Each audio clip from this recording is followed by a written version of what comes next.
wacana reshuffle akan menjadi kenyataan, itulah pertanyaannya. Jadi nggak sih ya, karena kan isunya santer tapi belum ada respon yang pasti dari Presiden. Kalau dari Wapres Yusuf Kala kita kerap mengikutinya di berbagai media ya, respon atau komentarnya tentang reshuffle ini. Tapi dari Presiden sendiri seperti apa, kita akan juga membahasnya ya. Bersama narasumber ada Profesor Cipta Lesmana, pakar komunikasi politik. Selamat malam. Malam, Rahma. Ya. Dan juga ada Pak Refli Harun, pakar hukum tata negara. Selamat malam. Malam. Dan sebelum kita mulai diskusi, kita simak dulu pemirsa tayangan berikut ini.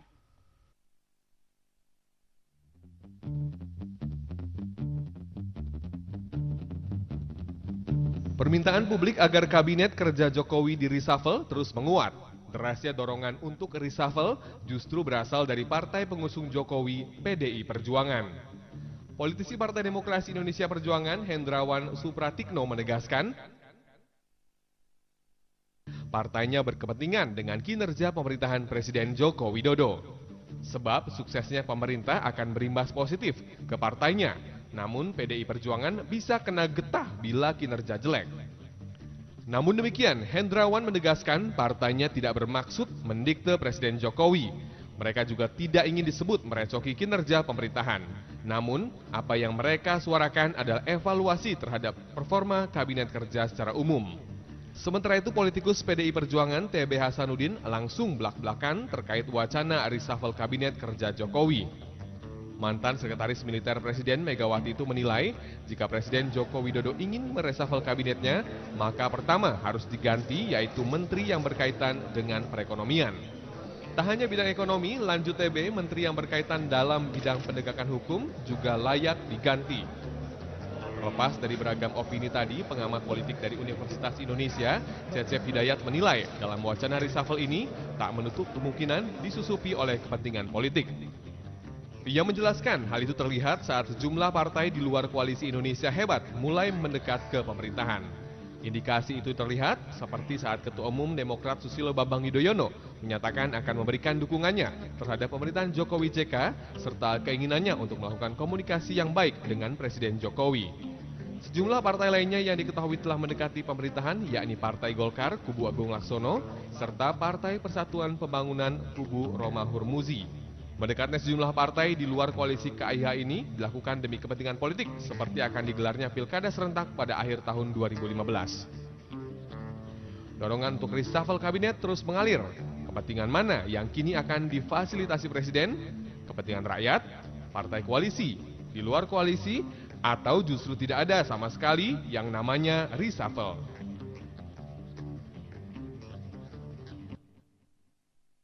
Iya, ini mungkin saya ke Pak Refli dulu. Ya. Kalau Anda melihat ini sebenarnya memang akan ada reshuffle atau tidak sih ini kalau menurut Anda melihat sebenarnya? Iya, sebenarnya yang agak sulit bagi kita begini ya, kepentingan orang yang mengatakan reshuffle ini banyak sekali. Tidak hanya kepentingan pemerintah Jokowi, tetapi juga kepentingan lain ya, misalnya relasi kekuasaan yang baru ya, yang tadinya tidak masuk menjadi masuk misalnya, yang tadinya masuk mungkin ditendang misalnya begitu. Bisa kocok ulang ini dari yang sebelumnya Nah, tidak sehingga terakomodir. sebenarnya kebutuhannya bukan kebutuhan pemerintahan ANSI, selalu kemudian politisasinya begitu ya. Dan saya kira ini sama ceritanya dalam masa pemerintahan SBY. Nah, sementara warna-warna misalnya ketidakberhasilan ya program for the time being 6 bulan pertama ini itu ya sekedar menjadi landasan saja, melegalisasi ya, melegitimasi apa yang kemudian ingin disampaikan. Tetapi memang sejauh ini kan memang watak Jokowi ya, watak Presiden Jokowi saya kira memang tidak akan pernah ngomong soal seperti ini secara jelas belak-belakan. Tapi kan publik sesungguhnya tidak ingin terus-menerus digoyang ya, dibimbangkan. Karena di satu sisi Wapres menyuarakan reshuffle. Ya, saya kira kepentingan Wapres pasti ada juga ya. Saya menganggap ya mungkin dua mix up ya, antara kepentingan ekonomi di satu sisi ya, melihat perbaikan-perbaikan yang ada, juga ya mungkin konstelasi baru ya, konstelasi baru. Kita tahu bahwa kan sesungguhnya kalau kita lihat susunan kabinet kemarin ya, ya banyak sekali ragamnya ya. Ada beberapa menteri yang barangkali lepas koordinasi ya, yang tidak ke presiden tapi tidak juga ke wakil presiden misalnya begitu ya. Ya, Nah, jadi ini terus menerus ya. Tetapi sekali lagi kalau saya patokannya begini, kita harus memberikan patokan yang objektif. Kalau kita mau berpikir objektif ya. Ada beberapa hal, ya, ada beberapa agenda yang memang harus selesai saat itu juga. Ya. Sehingga kalau dia gagal saat itu juga, maka sesungguhnya kinerja menjadi buruk. Ya. Contohnya, Ya paling gampang misalnya soal penegakan hukum. Ya. Menkumham. Ya, misalnya bagaimana menyelesaikan konflik partai politik misalnya. Itu kan saat ini juga mestinya. Sudah terlihat. Sudah terlihat. Tetapi kalau misalnya soal pembangunan-pembangunan di bidang ekonomi, kita harus sedikit objektif. Apakah kemudian waktu 6 bulan, bahkan barangkali baru bergeraknya 1 atau 2 bulan terakhir bisa menjadi patokan. Tapi kalau seandainya ada kriteria atau parameter lain yang seperti yang saya pernah katakan, yaitu soal loyalitas misalnya. Loyalitas. Lalu kemudian soal profesionalitas. Kita sudah melihat orang ini walaupun dipanjangkan sampai 2-3 tahun ke depan juga tidak akan bisa ngapa-ngapain. Nah, berarti kan kegagalan talent scouting pada awal pemerintahan. Tapi kalau misalnya kondisinya sudah terjadi sebelum yang bersangkutan ditunjuk sebagai menteri, nah itu ada apa? Kalau kemudian ihwal orang ini kemudian dipersoalkan lagi, itu berarti jangan-jangan ya orang ini sudah tidak lagi nyetor mungkin, sudah tidak lagi setia dan lain sebagainya dan lain sebagainya. Jadi Kepada bosnya. ya, jadi menurut saya sekali lagi reshuffle harus diletakkan pada kebutuhan Jokowi akan pembantu-pembantu yang profesional menurut dan Anda loyal. reaksi Jokowi seperti apa menurut Anda? Saya kira seperti biasanya Jokowi akan tengok kanan tengok kiri juga. Kira-kira akan menuruti tidak ini Jokowi? Bisa dikatakan agak didorong-dorong lah ya Jokowi ini untuk reshuffle ini. Reshuffle pasti terjadi. Mengapa Pasti. Ya memang tadi dikatakan harus dilihat dari kondisi objektif. Kondisi objektif itu jelas sekali ya. Memang kalau bicara ekonomi 6 bulan nggak bisa dijudge, nggak bisa dievaluasi total gitu ya. Tetapi kan masalahnya selama 6 bulan ini tanda-tanda itu belum ada. Tanda-tanda begini belum ada. Nggak ada sinyal. Jadi nggak ada gebrakan sama sekali. Kan begini Rahma, saya ini kecuali dosen, saya masih aktif wartawan. Saya banyak jaring pendapat dari menengah, atas sampai ke bawah. Hampir semua mengatakan sama kita, sama saya. Ini gimana Pak Cipta kabinet Jokowi ini? Nggak ada sinyal sama sekali kan. Ya. Lihat misalnya. Blank spot berarti. Blank spot betul-betul ya. Jadi kelemahannya dua memang di bidang ekonomi dan bidang hukum. Hukum kan gaduh sekali. Lihat misalnya pertikaian sama KPK dengan Polri. Bagaimanapun bertanggung jawab pemerintahan itu, terutama di menteri-menteri yang bidang hukum. Iya, tapi Ya. lepas dengan kondisi kinerja yang seperti Iya. itu ada memang kekurangan. Tetapi seringkali ini justru hanya digunakan sebagai tunggangan saja ya. Oh bisa, Untuk bisa. melegalisir tadi itu kepentingan Iya. sendiri. Bisa juga di kepentingan merah putih, saya sependapat. Bisa juga di kepentingan yang sakit hati, saya belum jadi menteri juga, misalnya gitu ya. Kan ada beberapa fungsionaris PDIP kan yang bicaranya luar biasa keras sekali. Katanya ya dia sakit hati Pak, karena dia mestinya masuk waktu itu tapi nggak masuk misalnya gitu ya. Ada lagi yang luar biasa kan bukan menteri yang di reshuffle, Jokowi yang di reshuffle. Orang PDIP itu kan kebangetan menurut saya keterlaluan. Nah ini kalau Anda lihat dari fenomena bagaimana seorang kader PDIP berani mengatakan presidennya saja yang di reshuffle ini misterius, saya juga nggak ngerti, nggak bisa jawab secara tuntas. Itu kan kader senior dari PDIP. Masa ibu tidak tegur keras gitu ya? Lalu ada yang bisikin sama saya, Pak Cipta, itu ibu yang suruh. Kalau nggak mana berani si Effendi Simbolon bicara begitu keras gitu kan?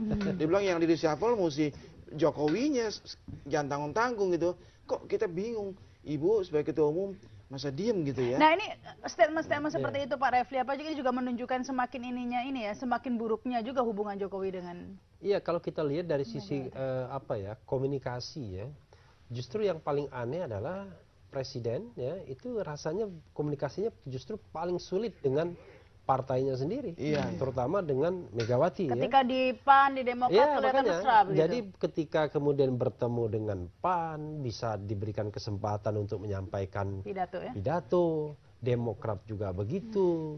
Lalu kemudian bertemu rival kuatnya Prabowo misalnya, juga masih bisa bercanda. Tapi khusus ketemu jadi ini kalangan sendiri, rival lebih dari teman lebih dari rival ini ya Pak Cipta. Ya kesan kuat kita, persepsi kuat kita begitu ya. Jadi ini kan tadinya mesra, sepertinya kok makin renggang, makin nggak baik gitu ya. Jadi kalau dilihat dari gitu statement-statement, ya? apakah memang Anda melihat Jokowi dipojokkan untuk segera melakukan kocok ulang atau reshuffle ini? Ya bukan dipojokkan. ada tekanan-tekanan. Kecuali tekanan memang ada kondisi objektif, yaitu ekonomi kita yang memble plus hukum yang hingar-bingar. Dua itu. Tekanan di samping memang betul saya yakin ada juga kepentingan-kepentingan pihak ketiga yang nyelusup ke sini, yang menunggangi lah ya. Menunggangi gitu kan. Iya. Baik, kita harus break, kita lanjutkan lagi nih pemirsa setelah pesan-pesan berikut ini, kami segera kembali. Kita lanjutkan, mungkin saya ke Pak Cipta lagi. Kita ingat ya ketika mau menyusun kabinet dulu betapa kuat tarik menariknya sehingga ditunda-tunda pengumumannya begitu ya, kita lihat. Dan mungkin saat itu Jokowi tetap dengan idealismenya ya, bahwa ada komposisi profesional dari partai politik. Nah, apakah ini yang akan digugat menurut Anda agar diganti dari parpol aja semua gitu, nggak ada profesional-profesionalan? Kinerja kabinet sekarang yang hampir semua mengatakan tidak baik itu akibat dari proses penyusunan kabinet yang banyak digrecokin oleh partai-partai pimpinan partai-partai pendukung ini, ya, calonkan ini, calon ini, akibatnya banyak yang tidak memenuhi syarat the right man in the right place gitu kan. Nah, sekarang kelihatan gitu loh, tidak mampu, dipaksakan gitu kan, dipaksakan. Nah ini solusinya apa ya Pak Refli ya? Karena kan memang sebenarnya bisa dikatakan ya memang partai pendukung selalu berharap lah ya, meskipun tanpa syarat dan lain sebagainya ada jabatan di menteri. Tapi justru ini penyakitnya, seringkali kemudian kementerian ini yang diharapkan untuk bekerja malah ditempati oleh orang-orang yang hanya diakomodir sebagai titipan partai politik. Nah ini di sistem pemerintahan di negara-negara lain memang seperti ini begitu? Jadi begini ya, negara lain itu juga dia merekrut politisi ya sebagai menteri, itu biasa. Bahkan kadang-kadang misalnya di Amerika presiden dari Partai Demokrat bisa merekrut anggota Kongres ya, Senat dari Partai Republik. Itu sering terjadi. Tapi mereka profesional. Ketika mereka kemudian menjadi menteri, ya, mereka loyal kepada presiden dan tidak digandulin oleh partainya agar melakukan Tapi masalah kapabilitasnya bagaimana? Seringkali juga tidak capable juga kan? Iya, jadi artinya begini. Ketika misalnya harus memilih seorang dari partai politik, itu memang hak prerogatif presiden. Jadi presiden memang melakukan talent scouting dan melihat bahwa walaupun saya Demokrat, ini ada orang Republik yang bagus, saya rekrut, dan dia profesional, loyal, dan mereka tahu bagaimana bernegara dengan sistem yang baik itu. Nah kalau kita kan tidak. Walaupun orang itu misalnya profesional, katakanlah di partai politiknya, begitu dia direkrut, ikatan dengan partainya tidak hilang. Masih kental, dia lebih suka mendengarkan ketua umum partainya ketimbang presidennya, itu pertama. Nah, kalau orang itu kemudian tambah tidak profesional, bertambah-tambah masalahnya. Sudah tidak profesional, tidak loyal pula, kan begitu. Nah, karena itu ya syarat reshuffle itu adalah kita harus kembali pada sistem pemerintahan presidensial kita. Kita harus biarkan presiden untuk mencari orang-orangnya, baik itu berasal dari partai politik, ya tentu paling bagus kalau dia berasal dari partai politik. Lalu kemudian mereka bekerja dan biarkan presiden. Jadi mereka harus menjadi semua orang-orang presiden. Bukan ketika mereka jadi menteri, mereka tetap menjadi orang PDIP, menjadi orang Hanura dan Profesor lain Cipta, kalau Anda melihat reaksi Jokowi yang tidak segetol Yusuf Kala ya menyuarakan reshuffle ini, apakah ini karena ada kegamangan di Jokowi ya, jika kemudian reshuffle berarti membuka pintu ya, tiba-tiba saja mungkin Megawati memasukkan list nama begitu yang harus diturutin begitu kan? Mungkin ada kekhawatiran seperti itu? Saya lihat Pak Jokowi ini kali lebih hati-hati. Hati-hati dibandingkan pada waktu menyusun kabinet itu ya. Beliau pasti tahu lah ini kan akibatnya ya kurang baik. Ini kali hati-hati ya. Terus mungkin ya Pak Jokowi mau lihat terus masukan-masukan dari masyarakat ya. Bukan barangkali saya yakin Pak Jokowi mencermati gitu. Mencermati siapa-siapa yang diminta oleh publik untuk dicopot ya. Terus siapa-siapa yang bakal mengisi. Jadi kesannya memang ya sedikit lamban. Saya setuju, mesti hati-hati nih kali. Jangan sampai ceroboh lagi, nanti sudah reshuffle, jeblok lagi itu kabinet. Nah, tapi kita tahu kan ini yang menyuarakan reshuffle PDIP juga begitu ya. Sementara PDIP sendiri memang ada nama-nama di kabinet yang mengganggu komunikasi mereka dengan Jokowi ya, dikatakan ya. Seperti ada yang disebut trio macan apa trio singa itu, trio singa. Nah, itu apakah ini memang reshuffle itu ditujukan untuk mengganti mereka begitu? Ya, tapi Rahma mesti tahu juga yang menyuarakan sepintas kan PDIP. Kita bisa mengatakan PDIP mana? Misalnya kalau siapa Rike itu kalau dia berbicara apa betul atas nama PDIP belum tentu kan. Waktu hari buruh kan sampai demo-demo depan istana bahkan keras sekali gitu kan. Apa itu resmi menyuarakan sikap PDIP, saya juga nggak tahu. Dan kan, kok tidak ditegur juga nggak kalau ditegur juga. Kan PDIP juga menurut saya tidak sangat solid gitu ya. Tidak sangat solid gitu ya. Jadi ya bisa juga ada kepentingan, bisa juga faktor-faktor lain. Ini memang kalau kita bicara politik, Rama gitu ya, politik memang penuh misteri gitu loh. Nah ini Misteri. tapi kita mencoba meraba-raba misterinya ini Pak Refli. Menurut Anda ada Rike yang begitu, Effendi Simbolon yang begitu keras juga ya menyuarakan, tetapi kemudian didiamkan saja oleh Megawati. Menurut Anda misteri apa ini? Ya intinya begini, ini kan sebenarnya berkelindan ya, masalah personal, masalah institusional kepartaian, ya. Sehingga kemudian secara personal ada orang-orang tertentu yang mungkin kecewa, ya, mungkin merasa bagian dari tim sukses, sudah bekerja secara baik, mungkin diiming-imingi jabatan yang cocok dengan concernnya selama ini gitu. Ternyata tidak jadi, malah orang lain yang tidak berkeringat yang kemudian ditarik. Kebetulan saja orang lain tersebut berasal dari partai yang berbeda, ya, termasuk juga pendukung partai politik. Tapi ada juga soal yang kita tidak bisa mungkiri, ada memang komunikasi yang buruk, ya, yang mulai buruk antara PDIP dengan Jokowi. Terutama ketika kemudian elit PDIP terutama Megawati ingin berkomunikasi langsung kepada Jokowi. Kenapa? Coba kita lihat cek di lingkaran istana ya. Itu justru bukan orang PDIP semua. Di situ kan ada Luhut Panjaitan misalnya.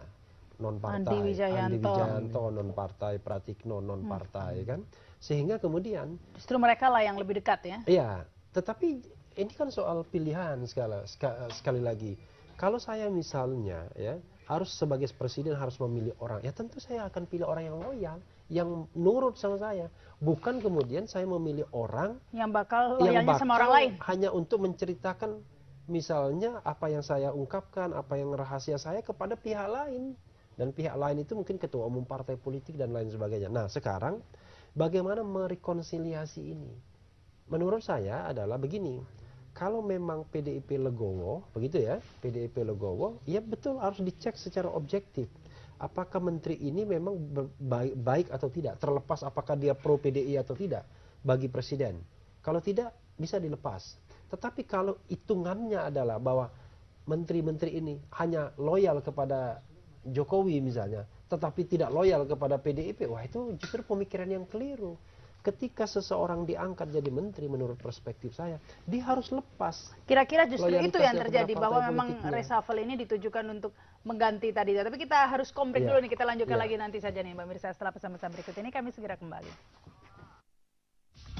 Dan ini sudah terhubung juga ini ya dengan Pak Andreas Pereira, Ketua DPP PDI Perjuangan. Ini masih di bandara jadi nggak sempat nyampe sini nih. Halo, selamat malam Pak Andreas. Ya, selamat malam. Nggak sempat kesini. Ya, ini kita masih berusaha menghubungi Andreas Pereira. Halo, selamat malam Pak Andreas.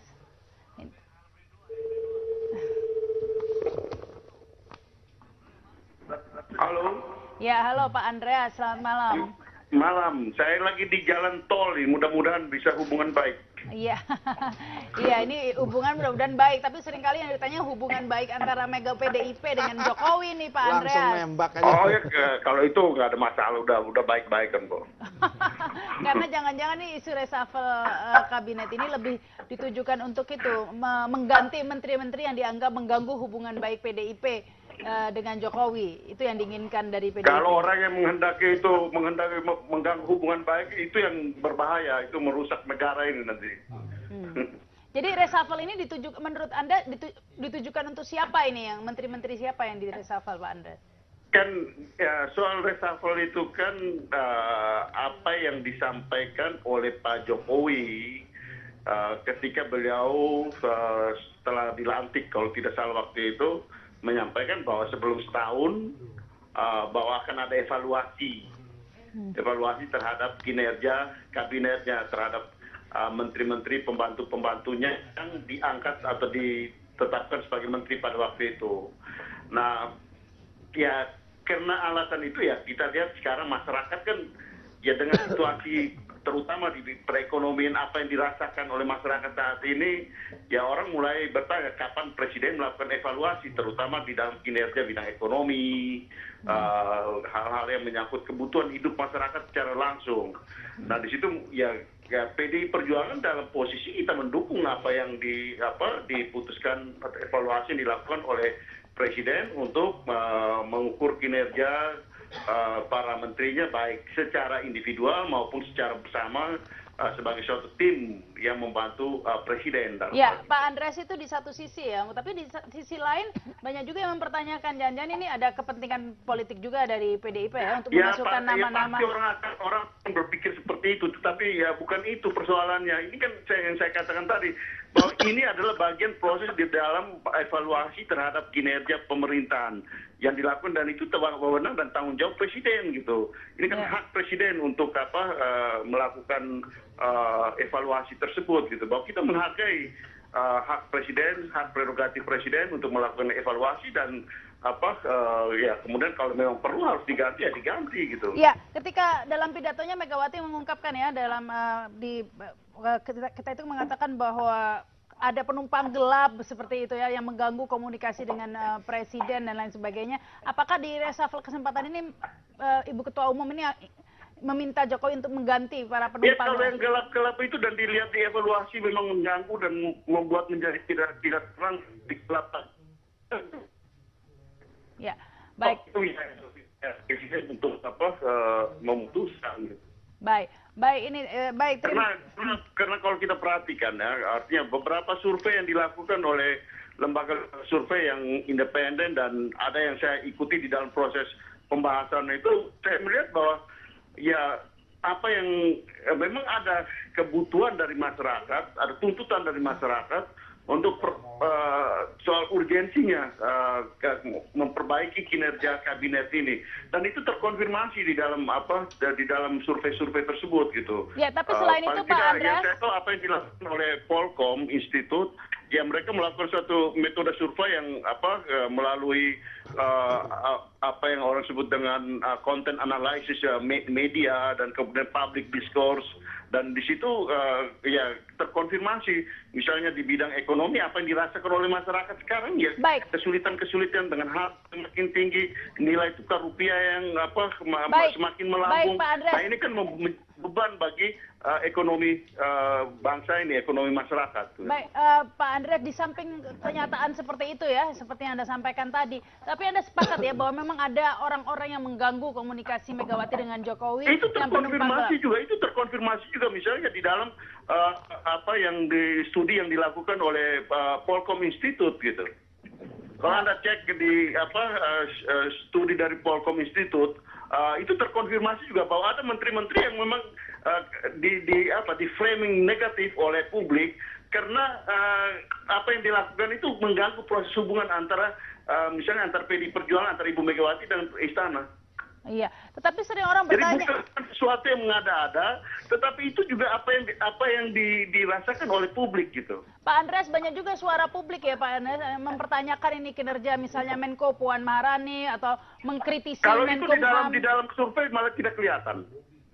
Mungkin ya imajinasi beberapa orang, tapi itu di dalam survei yang saya lihat objektif itu tidak kelihatan. Meskipun dengan Menkumham banyak yang mempermasalahkan ini, menyoroti juga. Kalau itu ada, tetapi kalau Pak Menkumham ada. Cuma kalau saya melihat bahwa apa yang dinilai oleh masyarakat itu lebih pada performa apa yang muncul ke atas. Tapi kalau kita telusuri lebih jauh apa yang dilakukan oleh Pak Yasona Lawli sebagai Menkumham, ya adalah tugas dia untuk memutuskan gitu, bahwa dan melegalisasi partai politik. Kalau dia tidak putuskan pun itu akan jadi masalah gitu. Baik, Pak Andreas. Karena persoalan itu adalah persoalan di partai politik, bukan persoalan negara gitu, bukan persoalan bangsa. Menteri Menkumham itu memberikan legalisasi terhadap apa yang dilakukan oleh partai politik, dan itu dia bisa bertanggung jawab. Pak Andreas, di studio ada Pak Refli Harun dengan Profesor Cipta Lesmana ini. Ini mungkin ditanggapi oleh Pak Refli dulu nih, silakan. Iya, saya kira kan ya memang begitulah artinya. Ini sudah dikonfirmasi dari survei katanya. Ya, kalau itu. Saya kira kan kalau Pak Andreas pasti kan bicara dalam perspektif PDIP ya. Artinya ketika misalnya ada yang mengatakan bahwa ada persoalan di bidang hukum, ya langsung di counter misalnya. Di bidang ekonomi, ya barangkali ada persoalan-persoalan seperti itu. Tapi sekali lagi memang kesan yang muncul bahwa politisasi terhadap reshuffle ini tinggi, ya tidak bisa dibohongin. Tetapi sekali lagi ya, kalaupun memang harus reshuffle, dan saya juga termasuk setuju saja mereka yang tidak profesional, yang tidak loyal itu di reshuffle. Yang penumpang gelap juga. Ya, penumpang gelap. Tapi sekali lagi, reshuffle itu harus diletakkan dalam kepentingan presiden sebagai chief eksekutif, ya. Bukan kepentingan partai-partai pendukung. Ya, kalau itu tidak ada, kita tidak membantah soal itu. Bahwa ya presiden yang punya hak prerogatif tapi yang penting juga jangan membiarkan ini terlalu lama gitu. Iya, jadi karena dalam arti bahwa membiarkan kan menjadi public discourse yang terlalu lama. Para menteri tersebut juga ya perlu kerja dengan tenang. Ya. Nah, kalau ini dibiarkan terlalu lama, ini akan mengganggu kinerja dan akan semakin buruk situasinya. Harapan Pak Andreas kapan ini reshuffle? Harapan PDIP? Kenapa? Harapan PDIP kapan? Ya kalau memang dilihat itu ya sudah tidak membantu proses kinerja kabinet, lebih cepat diganti lebih baik, sehingga yang penggantinya itu akan mempunyai waktu yang lebih lama untuk bekerja. Ini kan sangat rasional dan objektif kita melihat persoalan ini. Ini bukan soal kepentingan siapa-siapa, tapi kepentingan kita bersama sebagai bangsa. Bukan ada kepentingan politisasi. Ya, kalau orang melihat politisasi, ini partai politik, dan itu ya kita bicara apa yang terjadi dan apa yang kami menyuarakan suara masyarakat seperti itu. Bahwa ada orang yang tidak berbicara bahwa ya ini keputusan atau apa yang dikehendaki oleh presiden, memang itulah situasinya, dan presiden yang menyampaikan itu ketika dia baru dilantik beberapa bulan, 6 bulan yang lalu. Baik, ini terima kasih nih Pak Andreas Pereira, selamat malam. Selamat melanjutkan perjalanannya ini Pak. Semoga. Saya ingin tambahkan sedikit ya, biar karena dia. Jadi gini, ya memang susah kalau kita berbicara sama orang partai politik, pasti selalu perspektifnya adalah kepentingan partai politik. Coba kita lihat tadi ya, kalau kita misalnya ukur secara objektif, yang jelas bermasalah itu bidang hukum yang kelihatan langsung ya sebenarnya. Lalu kemudian bidang ekonomi memang bermasalah, tetapi kan kalau kita bicara cara mengukurnya, apakah kemudian kalau gini, kalau hukum itu saat itu juga bisa ya, benar dan tidak, tepat atau tidak, tapi bidang ekonomi kadang-kadang dampaknya kita rasakan berapa tahun kemudian. Tapi oke lah, ada tren yang buruk misalnya seperti Prof. Cipta katakan tadi. Tetapi kan kalau cara berpikir partai politik ini enggak, menteri-menteri dia pasti baik. Yang jelek itu adalah menteri. Iya, menteri yang jelek itu adalah menteri orang lain gitu. Padahal masyarakat mempersepsi gonjang-ganjing di Kementerian Hukum dan HAM, KPK, Polri dan lain sebagainya itu real dan nyata begitu loh. Baik, kita akan ke Pak Cipta, tapi kita harus break dulu ya pemirsa, kami segera kembali. Pekan saya ke Profesor Cipta ini ya, kalau dilihat ya Pak Profesor Cipta, nah ini tadi tuh justru lebih ke yang warna politis begitu ya, karena tadi itu kalau menteri-menterinya sendiri tidak dikritik begitu ya, tapi kalau menteri yang dari, jadi lebih melihat dari mana itu menterinya, bukan kinerjanya. Iya, saya setuju dengan Bung Refli. Ya karena yang bicara Pak Andreas ini salah satu ketua PDIP, tentu selalu pandangannya dari kacamata PDIP gitu ya. Tapi saya terkejut juga dia mengatakan lebih cepat lebih baik nih, sama dengan sikap Yusuf Kala berarti gitu ya. Dari sini kalau memang ini suara PDIP, kalau gitu memang jelas sekali PDIP ini sudah nggak sabar. Jangan-jangan sudah ditekan-tekan terus Jokowi, cepat tunggu apa lagi gitu loh. Ya, kelihatan sekali kan udah nggak sabar Andreas gitu ya. Kira-kira ini Jokowi bisa ditekan enggak ini? Saya kira nih kali tidak. Ya. Sudah mulai membandel. Katakan tekanan itu hasilnya ada tapi sedikit dibandingkan tekanan pada waktu proses penyusunan kabinet. Waktu itu kan Pak Jokowi mohon maaf seperti nggak tahu apa-apa gitu kan. Terima sajalah dari sini, terima gitu. Ini di mana gitu ya, terima. Sekarang saya yakin dia tidak tahu gitu ya. Dan begini, ini pertaruhan bagi Jokowi juga. Betul. Jadi kalau misalnya dia melakukan reshuffle dan gagal, ya nggak ada harapan lagi sebenarnya.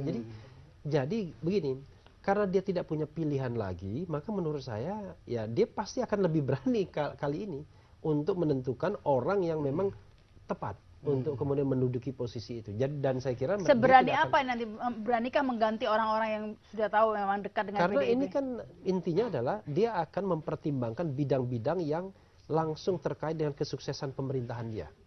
Mungkin ya, ini mohon maaf ya, ada menteri-menteri tertentu yang nggak diganti juga nggak apa-apa, karena kebetulan jabatan kementeriannya tidak menentukan sukses tidaknya pemerintahan Jokowi. Tapi kalau kementerian itu di bidang penegakan hukum, di bidang ekonomi, ya, di bidang keamanan, ya saya kira dia akan berhitung banyak di situ. Tapi kalau kita lihat komentar Pak Andreas Pradana ini lebih beratnya ke Menteri Ekonomi ya yang Ya, kebetulan direshuffle ya. Menteri Ekonomi nggak ada dari PDIP. Nah, Atau yang dijagokan PDIP ternyata tidak loyal pada PDIP, mungkin begitu. Dia nggak singgung sama sekali tentang Lauli, tentang Puan misalnya. Padahal dua menteri ini menjadi sorotan tajam dari publik gitu ya, dipertanyakan kinerjanya gitu. Ya tentu saja PDIP yang membela menteri dari PDIP. Mungkin Nasdem juga membela menterinya dari Nasdem. Misalnya Pak Tejo, Menkumham, itu kan sudah banyak sekali sorotan. Mungkin orang-orang Nasdem mengatakan, apa salahnya dengan Menkumham? Menko Polhukam gitu kan? Kan bagus Pak Tejo. Itu biasalah ya. Orang cenderung ya memuji-muji orangnya sendiri gitu ya. Tapi yang paling penting kan bagaimana penilaian objektif dari masyarakat luas. Saya bingung kok Pak Andreas hanya menyebut Polkom gini. Polkom ini pemain baru. Sebelumnya enggak ada itu lembaga survei Polkom itu. Jadi kita juga bertanya-tanya gitu. Polkom ini di belakangnya siapa gitu ya. Kita nggak menuduh ya Pak Sarah. Tapi fakta menunjukkan memang selama ini banyak lembaga survei yang abal-abalan. Lembaga survei yang ya di belakangnya didanai oleh siapa gitu kan. Kita tidak tuduh Polkom. Tapi yang jelas Polkom ini pemain baru. Kok itu yang dipegang oleh Pak Andreas? Itu juga bertanya-tanya kita. Meskipun di survei-survei yang lain juga trennya popularitas anjlok itu semua, juga, itu semua, termasuk Kompas juga semua anjlok. di Dan survei yang lain. Pak Jokowi dalam suatu pidato mengakui, ya popularitas saya memang menurun, diakui sama Pak Jokowi. Itu jelas sekali. Dan menurunnya hebat sekali. Dulu waktu Pilpres itu kira-kira 65-66, terus anjlok kira-kira 47 sekarang. Ya. Kata teman saya, Fendi Ghazali, Pak Cipta, perhatikan. Tidak pernah terjadi di negara manapun di dunia ini.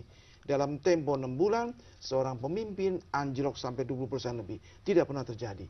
Ini berarti situasinya betul-betul lampu kuning menurut saya. Iya, tapi Pak Refli ini tadi itu, kita begitu tahu ya betapa Jokowi ini setiap langkahnya penuh dengan tekanan-tekanan begitu ya. Nah ini akankah di reshuffle kali ini begitu Jokowi ini bisa lepas dari tekanan-tekanan itu?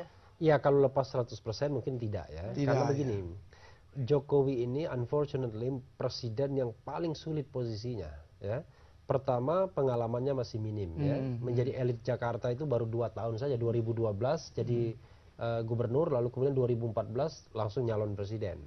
Yang kedua, dia bukan dari kalangan tentara ya, bukan jenderal yang punya banyak anak buah dan lain sebagainya. Untuk menunjuk Kapolri saja dia bingung. Mungkin pergantian Panglima TNI nanti bingung siapa kira-kira orang yang bisa loyal dan lain sebagainya. Nah, lalu kemudian dia juga bukan penguasa partai politik, walaupun berasal dari partai pemenang, tapi bukan penguasanya. Sehingga dia bisa dikatakan orang yang sedikit banyak independen juga. Nah, independen baru dalam politik, jadi bisa dibayangkan kesulitannya yang luar biasa. Tetapi kesulitan itu akan berhadapan dengan tuntutan, realitas yang dia harus atasi. Karena kalau tidak, ya dia akan gagal. Nah, ketika dia akan berhadapan pada realitas, dia akan berhitung. Contoh misalnya, Kapolri, Budi Gunawan tidak, karena Kapolri. Tapi begitu Wakapolri sudah diangkat juga Budi Gunawan, kira-kira begitu. Karena mungkin hitungan-hitungannya ya mungkin oke lah masih bisa Wakapolri. Nah, bayangan saya untuk jabatan menteri itu juga begitu. Jadi menteri-menteri yang memang kira-kira ya akan terjadi tawar-menawar lah nanti bisa ya, dikompromikan ya dia akan lepas. Tapi menteri-menteri yang menentukan kesuksesan dia akan fight. Baik, kita harus break lagi nih, masih ada satu segmen lagi pemirsa setelah bersama-sama berikut ini. Kan ini segmen terakhir, jadi langsung closing statement. Silakan Profesor Cipta dulu. Ya, ada satu hal yang saya sependapat dengan Pak Andreas, lebih cepat lebih baik. Jadi menurut saya memang Pak Jokowi ya tentu tidak terlalu tergesa-gesa, tapi jangan digambangkan begini. Katanya tidak menunggu setelah Lebaran ini biar tidak pergantiannya. Sebab kesian juga menteri-menteri pesorotan ini kan, jadi nggak tenang kerjanya gitu ya, mungkin makin anjlok kinerjanya gitu ya. Ya secepat mungkin, tapi juga tentu harus hati-hati, terutama waktu mencari penggantinya. Itu juga nggak gampang, nggak gampang. Ini dicopot, siapa penggantinya? Pak Jokowi mesti punya pengetahuan kan. Nah kelemahannya kan kalau disayangkan kalau nggak punya kelemahan gitu ya. Nah itu juga mesti hati-hati. Kalau dicopot penggantinya Sami Mawon jeblok lagi. Jadi ini penting sekali pertaruhannya. penggantinya. Pertaruhan betul-betul untuk Pak Jokowi. Sebab jangan lupa, Pak Jokowi ini bagaimanapun punya ambisi dan itu wajar ambisi itu. Ambisi apa? Terpilih lagi 2019 itu masih wajar. ada ya? Bukan kapok. Pastilah ya. Nah, tentu beliau tahu ya bagaimana prospek 2009 sangat ditentukan oleh kinerja kabinetnya sekarang. Kalau sekarang ini anjlok 0% kira-kira. Peluangnya di 2019 Nah, habis. Ini juga jangan-jangan itu juga yang ditangkap oleh lawan Pak Refli. Jadi ya dibikin anjlok saja dengan dipasang menteri-menteri yang tidak bisa bekerja begitu. Tapi intinya begini ya, kita harus kembali lagi pada sistem pemerintahan presidensilnya dulu ya. Jadi untuk sementara ya, nantilah main game politiknya ketika mau menyusun reshuffle ini misalnya. Jadi serahkan betul kepada Jokowi, berikan pendapat yang objektif, berikan masukan-masukan yang benar ya terhadap orang yang kemudian dianggap terbaik di bidangnya. Serahkan betul ke Jokowi kayaknya tidak mungkin. Bukan, deh, Pak. maksudnya masukan-masukan itu sangat objektif. Tadi kita ngomong sama Prof. Cipta misalnya.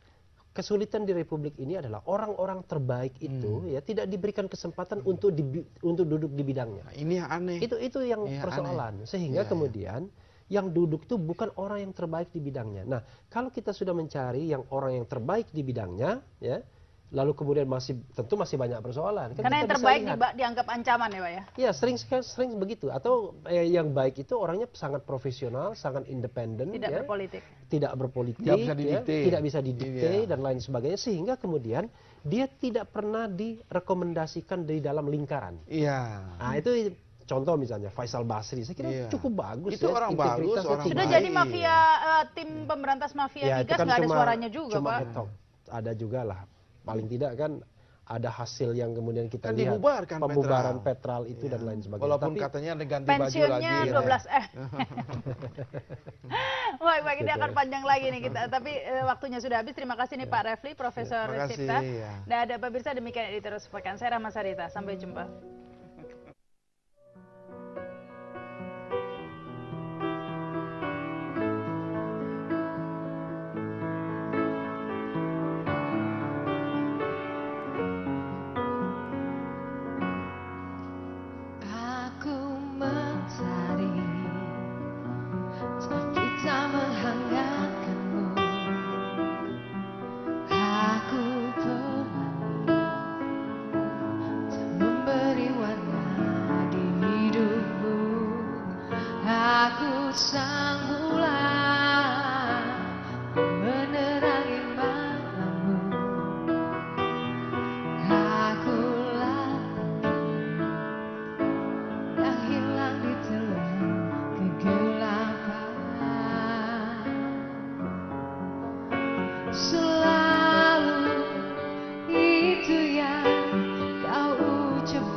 Aku sang bulan